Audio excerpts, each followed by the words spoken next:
Assalamualaikum dan hai, kali ini kita akan belajar tentang cara untuk mengasingkan fail Python di dalam Trinket.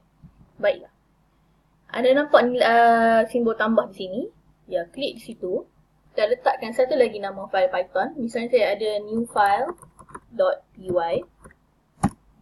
Dan di dalam new file, saya ada beberapa variable dan saya mulakan dengan variable yang pertama iaitu pemboleh ubah yang pertama. str1 sama dengan ini adalah ayat di dalam file Python, dalam file new file.py. Jadi jika anda ingin print str1 di dalam main.py, import saja new file.py. Bagaimanakah caranya? Begini caranya. From new file, dan jangan letakkan .py, new file sahaja. New file, import apakah yang anda ingin import. Contoh di sini saya ada str1, maka saya akan import str1. Jadi apabila saya print str1, ia akan print. Ini adalah ayat di dalam new file.py. Dan saya print lagi satu lagi ayat. Ini pula ayat di dalam main.py. Ya. Yang ini anda tidak nampak di dalam main.py kerana ia berada di dalam new file.py. Baiklah, apabila contoh saya ada satu lagi str2. Ini juga ayat dalam new file.py. Jadi sekiranya saya ingin print di bawahnya, print str2, maka akan ada error ataupun ralat kerana ia tidak define. Jadi anda akan tertanya-tanya di manakah patut kita define. Maka cara untuk mengisytiharkannya ialah di sini, str2. Jadi ia akan print juga. Ini juga ayat dalam new file.py. Mungkin anda fikir boleh juga guna from new file.py dua kali. From new file import str2.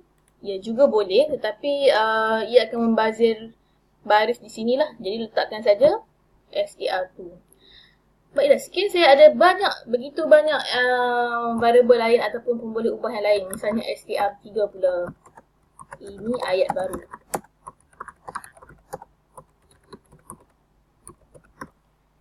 Dan anda akan letakkan lebih banyak lagi panggilan di sini, str1, 2, 3 dan sebagainya.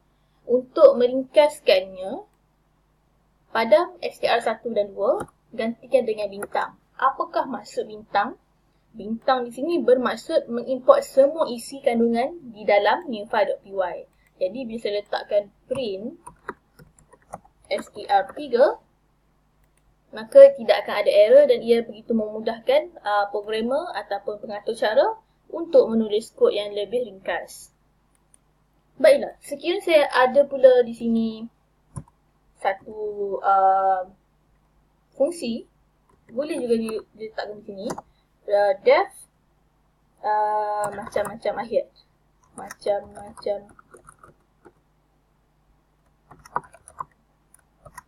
ayat. Jadi di sini saya letakkan print hai, print kabar, print sihat ke. Jadi di sini saya panggil sahaja nama functionnya ataupun fungsinya macam ayat. Dan ia tetap akan print. Ya, di sini. Jadi anda boleh memanipulasi file ini. Mungkin anda ingin tambah lagi di sini, mungkin statistik.py. Dan anda ingin mengira, mungkin anda letakkan fungsi sahaja di sini. Kira purata. Ada x, y, z. Z. Kemudian anda kira purata sama dengan X tambah, mungkin hasil dulu lah. Hasil ataupun jumlah X plus Y plus Z dan purata sama dengan jumlah bahagi 3 min purata ialah purata. Dan apabila anda import lagi sini, mungkinnya from statistik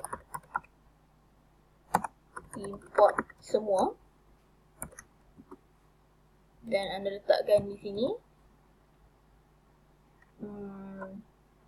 kira purata dan dalam kurungan letakkan mungkin 5, 6, 7. Jadi ia akan kira purata di sini. Purata ialah 6.0. Jadi setakat itu saja untuk hari ini. Sekian, terima kasih.